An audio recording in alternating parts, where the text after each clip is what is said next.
parce qu'être entrepreneur, c'est pas facile tous les jours, là. Des fois, tu as l'impression que ton monde va s'écrouler. On se met beaucoup de pression sur nos épaules, là. Faut être au top, tout le temps.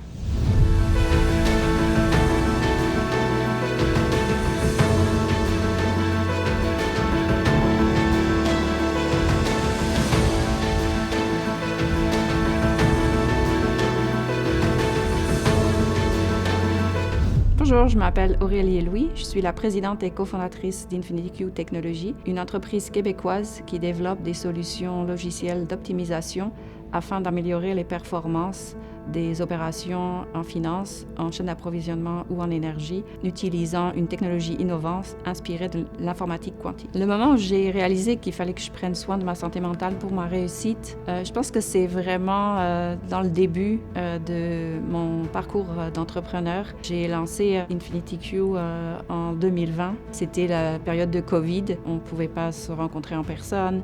Puis il y avait beaucoup de stress pour lever de l'argent, les temps de négociation étaient beaucoup plus longs. Je me suis rendu compte que si je voulais durer, il fallait que je prenne soin de moi aussi. Concilier la vie de famille avec la vie d'entrepreneur, c'est pas facile tous les jours.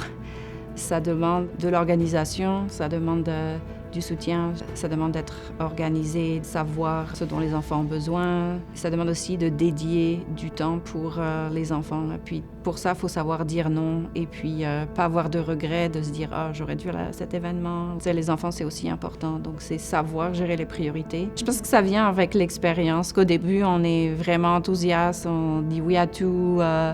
Puis des fois, j'ai quand même toujours tendance à avoir la peur de, le FOMO, là, la peur de manquer des opportunités. De toute façon, à la fin de la journée, ton emploi du temps va te rattraper, là. Donc, autant dire non tout de suite, puis dire « OK, je peux pas venir ». Ça, c'est le temps pour mes enfants, notamment entre 5h et 7h, là, j'essaie d'être à la maison quasi tous les jours, là. Quand il y a des 5 à 7, je me dis « Est-ce que ça vaut vraiment le coup ?» Puis ça permet aussi de filtrer un peu les événements, là, parce que à la fin de la journée, tout paraît vraiment super, mais ça nous permet de focusser sur les événements, sur les rencontres qui vont vraiment être importantes et puis qui vont apporter de la valeur, en fait. Ça enlève tout le bruit. D'amener une nouvelle technologie sur le marché, c'est toujours ces challenges. Tout d'abord, ça demande un bon réseau de soutien et c'est important de s'encadrer des bonnes personnes.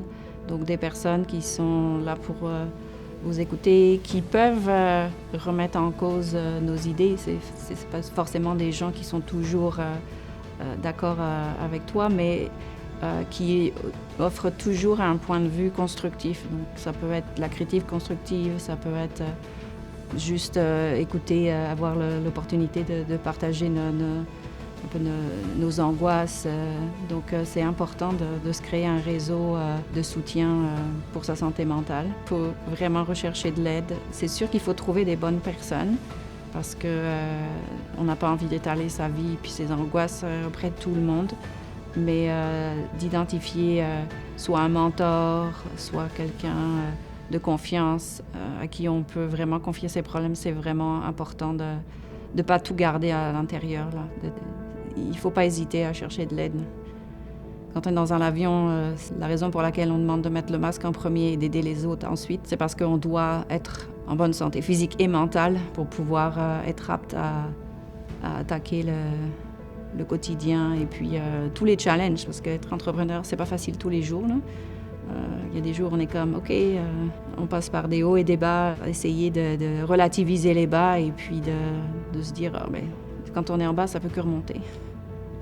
Ce qui me motive à partager l'importance de la santé mentale quand on est entrepreneur, je pense que c'est ma propre expérience en tant que maman, entrepreneur, tout concilier. Des fois, on se met beaucoup de pression sur nos épaules, là.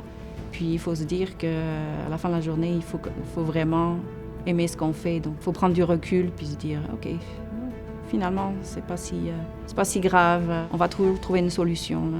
Des fois, tu as l'impression que ton monde va s'écrouler. Ah, finalement, non. C'est pas si pire.